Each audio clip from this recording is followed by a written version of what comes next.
afternoon, everybody. I'm Trish Safner. I'm in the Thompsonville Community Garden, and this afternoon we're going to talk about the special care of warm season plants. Warm season plants are typically planted after the last frost. The reason for that is that they have special cultural needs, and in Connecticut, because we have a varying frost year to year, it's important to watch the weather and make sure that the temperatures during the daytime are over 55 to 60 and to make sure that there's no frost predicted. The warm season crops we're going to talk about today are in the tomato family: tomatoes, peppers, and eggplants. We're going to talk about squash, pumpkins, and beans. We're going to talk about my favorite companion plants, which are basil, dill, nasturtium, marigolds, and sunflowers. So each of these is generally planted after the last frost. In this area, it tends to be the second to third week in May. Sometimes people can plant earlier, but they have to take special care to make sure that the plants are covered if it's going to be a night of possible frost. So if you're watching the weather, you put your plants in early May and you see that the weather prediction for the night is going to be 35 degrees or colder, you need to come to the garden and make sure that you cover those plants with something like a plastic bag or a very lightweight sheet or an upside down milk jug, and keep that covered, and then return in the morning to take that off so that intense temperature underneath the covering doesn't damage your plants during the daytime. But once you get beyond the last frost and you get into later May, it's really safe to plant all these plants. I generally recommend that you wait until the end of May to plant your tomatoes, and in June plant your eggplant and your peppers and your beans. They tend to need warm soil temperatures above 60 degrees, and sometimes with the fluctuating temperatures and daytime temps, you may not get that warm soil temperature, especially if we have a cloudy, cool spring. So once you get beyond June, you're safe to put all these things in the ground. If you're planting seeds such as beans and sunflower, and we've had a really long, cool, cloudy spell, your seeds may not germinate. They may actually rot in the soil. So you need to check on them and possibly replant them if they haven't germinated in a week or so.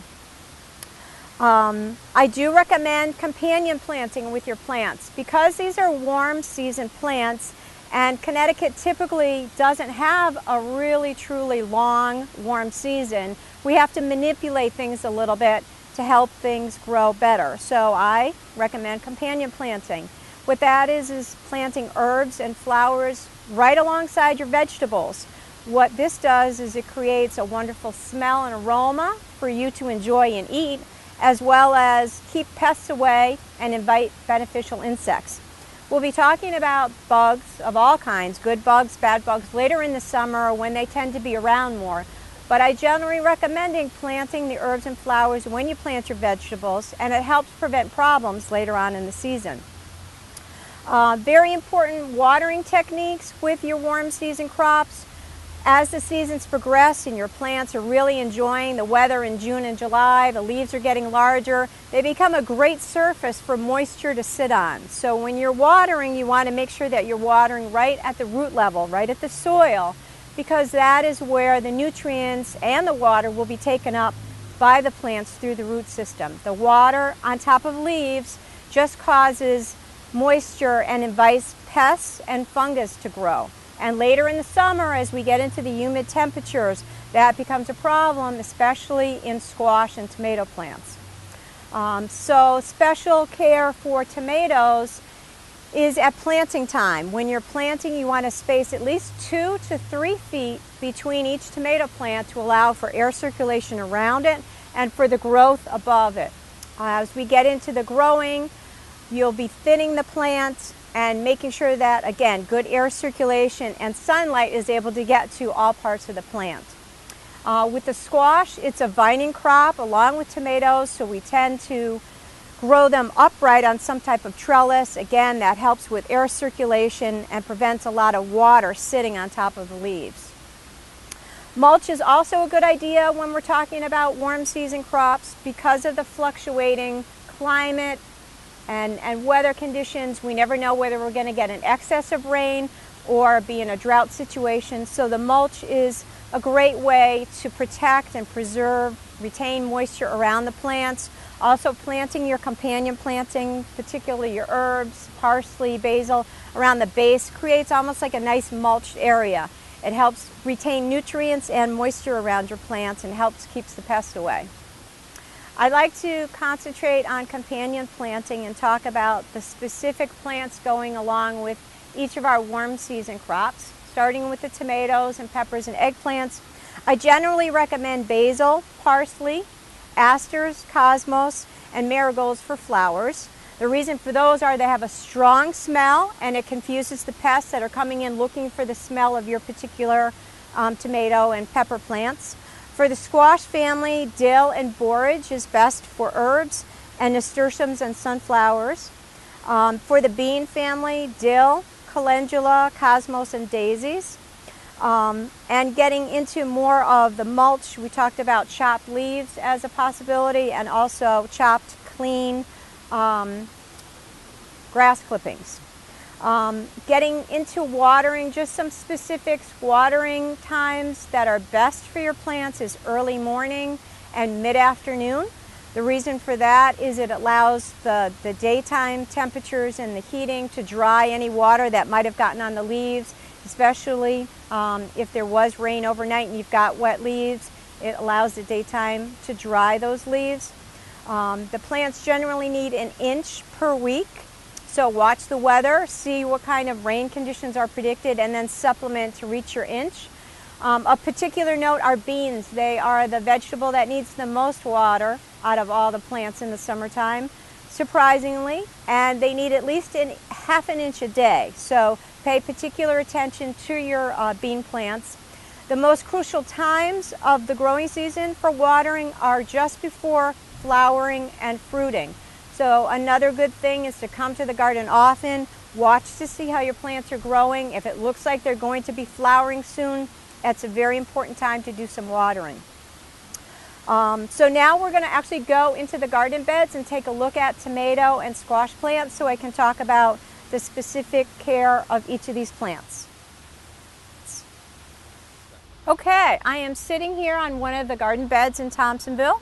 I've chosen this bed to talk about tomato plants. The reason why I chose this bed is it shows the growth of the tomato. It's probably doubled in size since it was planted a couple of weeks ago. I like this bed because it's showing really good spacing between the tomato plants. You can see there's a tremendous amount of air space around the tomato plant. She has it staked and ready to support it as it grows. And so this will help prevent disease. So spacing the plants 2 to 3 feet apart is important, allowing it to be supported on a trellis as it grows.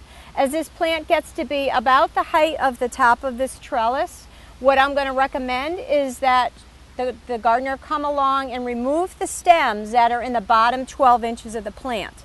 And the reason for that is that as she waters or as rain comes, the rain will splash onto the soil and will get up onto the plant on the stems and on the leaves, and that's make it more susceptible for plant disease. So that's how the disease is spread through the soil. So if you have just the stalk or the stem, there's no way that the soil-borne disease can get up on the plant.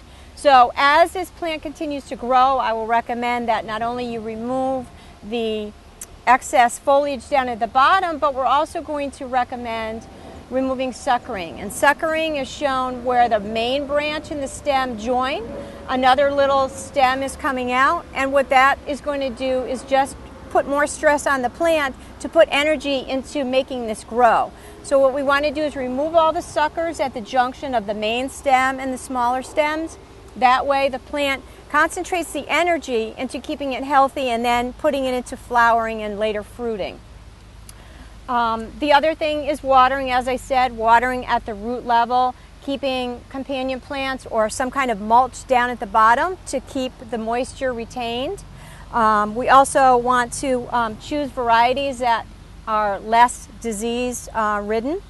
Also avoid excess nitrogen or over-fertilization. We don't need to do it here in these beds because we have wonderful Collins compost here, but if you're gardening at home, you might have heard that tomatoes need a tremendous amount of fertilization. That is true, they do, but if you over-fertilize, you actually make the plant more pest friendly, and it will zero in on your plant because it actually becomes weak from too much nitrogen. The other recommendation that I give during the season is if you see any brown or dead leaves on your plant, to come and remove those and discard them. Don't just let them fall at the bottom. The garden debris for any plant down at the bottom with any kind of browning or diseased leaves or stems, again, invites pests or soil-borne diseases to come to that plant and then further go up the plant and cause problems. So cleaning up around your plant is also very important. And you'll also see that she also has some companion plants here. She has alyssum, purple alyssum in the middle, and she has the marigolds on either side. Again, that's bringing in a nice smell, and it's confusing the pests and keeping the garden a lot healthier. I'm going to just tell you several of the problems that happen with tomato plants during the season. The reason why these problems happen is because our varying weather conditions, as I spoke with earlier, with excess water followed by drought. The excess changing in the weather will cause stress to the plants. And as a result of this variable weather conditions and planting in cool conditions or problems with the weather, it stresses out the plant and makes it more susceptible to disease later on in the summer. And so those problems would include early blight, late blight, septaria leaf spot, blossom failure and blossom end rot, sun scald, and growth cracks. So these are conditions that happen to a stressed plant. These are all things that you can look up on the internet. I'll speak about them later on in the season as we get into the summertime.